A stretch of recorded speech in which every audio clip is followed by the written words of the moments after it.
Good morning, and happy Tuesday. It is Tuesday, September 1st, and I feel like I've been looking forward to this day for months and months and months. I love the summer because it's like a great time off with my girls, and it's slow in Central Florida. Like it's not just COVID slow, like it's our slow season anyway for weddings.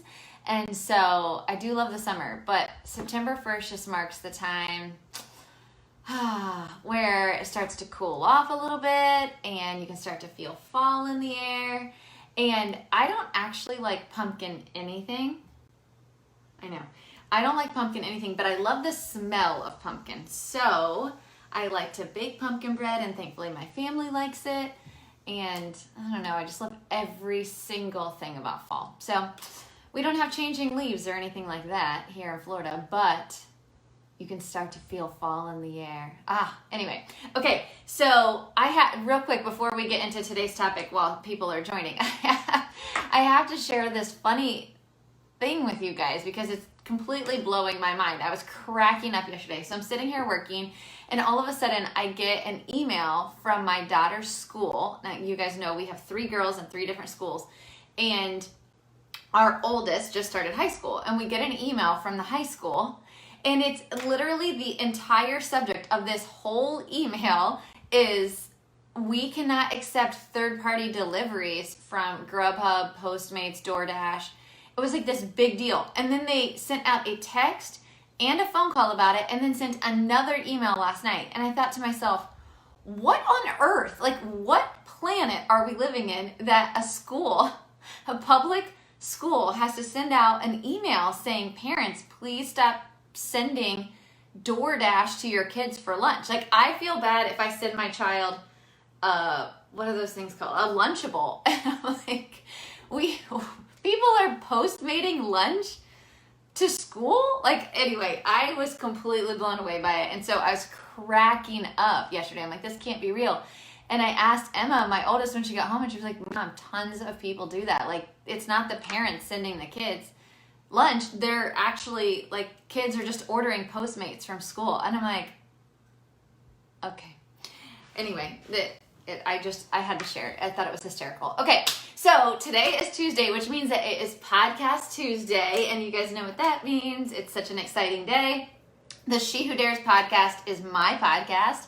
And this week we just launched today, episode 45. And my guest today is Heather Benge from Styled Shoots Across America. And I know you probably already know her, but if you don't, jump over, as soon as I'm done here live, jump over and follow her on Facebook and Instagram at Styled Shoots Across America.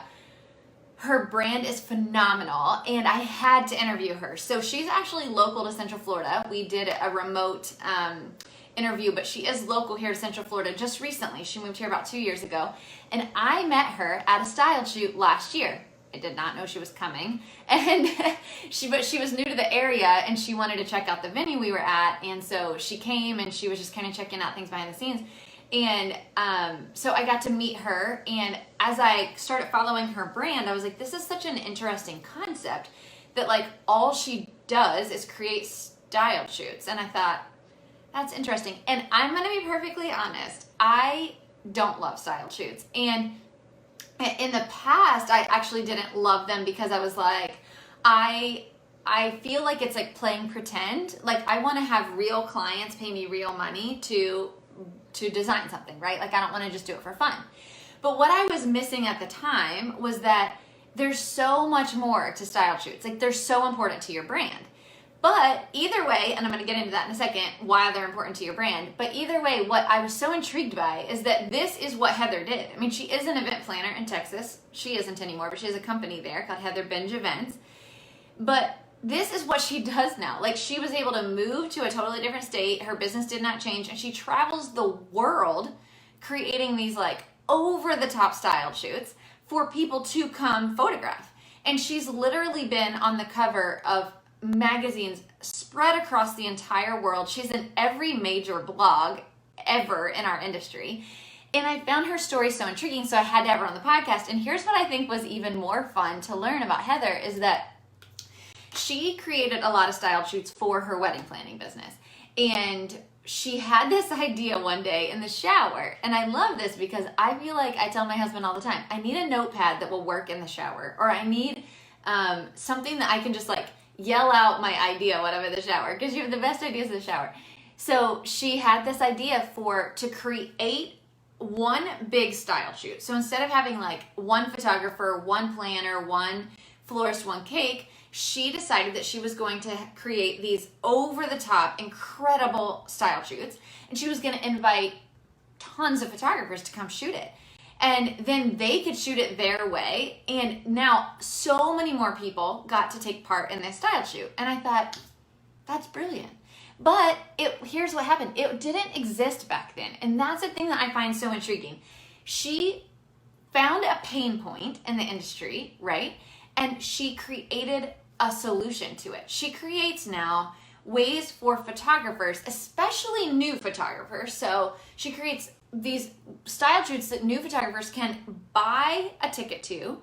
And now all of a sudden they're working with the most established, most premier planners and cake artists and florists in the world. And these brand new photographers can really hone their craft.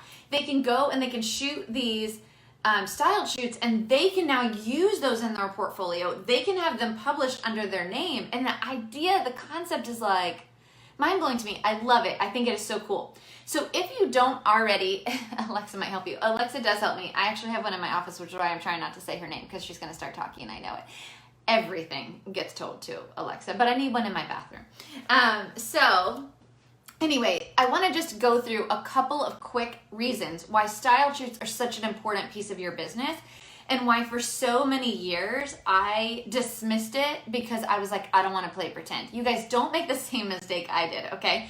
There are so many reasons that you should be using style shoots in your business, and Heather and I talk about them on the podcast, so we'll go into a lot more elaborate detail on the podcast, but I just want to pop through a few of them, okay? So one is to be able to work with new vendors. So if there's a vendor that you really want to work with, let's say it's a florist or a rental company, if you reach out to them and say, hey, I really want to showcase your work on this style shoot, here's my idea, I'll put everything together, I just need you to provide X, then you can do it. I have been approached before, and again, I don't do a ton of style shoots, but I have been approached before by vendors who were like, listen, I really want to partner with you, here's why, and I can see that they clearly get my brand, and I'm like, done, I will help you. And then what they're bringing me in for as a planner is not to design it, because they've already really kind of thought through what they want the design to be, but to use my connections. So they might want to work with this cake artist that they wouldn't be able to have a connection with, but because they've gotten me to come on board, I have a connection, I'm able to use my connection. Does that make sense? So it's really kind of cool how you can make all these connections with other vendors. Another one is to showcase a design that you just really feel like is cohesive with your brand. So it might be more for like a marketing shoot, right? So it might not be necessarily that you're just playing pretend or you're just creating this over-the-top design. It could be that you want to use it for marketing pictures for your brand. So you want to create something that's going to go along with who you are, and you don't have to wait for a wedding to pick that image or pick that design, you know? Another one is to partner with a venue. Oh my gosh. I have photographers reach out to me all the time, and they'll say, Brandee, I really want to work at this venue, and I know you work there all the time. Will you do a styled shoot with me, because I'm dying to shoot there? So again, it's making that connection and then using that person's connection. So it could be working at a venue you've never shot in before, but now you've got all these incredible images. You can use them on your social media. Clients will see them. They'll book you thinking, oh, she works there all the time. Now you can shoot an actual wedding there. And hey, Mama, my Mama's over on Facebook saying, I love you. I love you too, Mama. And then to get your work published. Now this one, I'm going to let you guys have to listen to the episode to see what Heather's thoughts are on getting your work published. And I loved it. I loved it when she said her thoughts on this, because I specifically said to her, now should you only be looking to work with vendors or do a shoot that you know will get published? And her answer was magic. I loved it, and it made me think, I'm going to do more style shoots now, because I actually really, really love that answer. Because what happens a lot of times is somebody will say to you, do this style shoot with me, and I'll make sure it gets published. Well, how are they guaranteeing that it gets published? There's only one photographer in Central Florida that I work with that I know every single time I work with her, that shoot will be published, and that's Kristen Weaver, and that's just because she's like a bulldog at getting published. So anytime she wants to do something, I'm like, I'm in, because I know it'll get published. But it's not only about getting published, and you'll have to hear Heather's answer why she says that in the podcast. So I know that I see that Ira dropped the link over here on Facebook, but you can go to Apple Podcasts, you can go to Spotify, Stitcher, YouTube. Actually, the whole interview of Heather and I side by side, you can see both of us, you can watch us do the interview, is on my YouTube channel at Brandee Gaar. And there's a million ways to watch it. Or you can just say to your Echo, hey Echo, play the She Who Dares podcast, and she'll play it for you as well.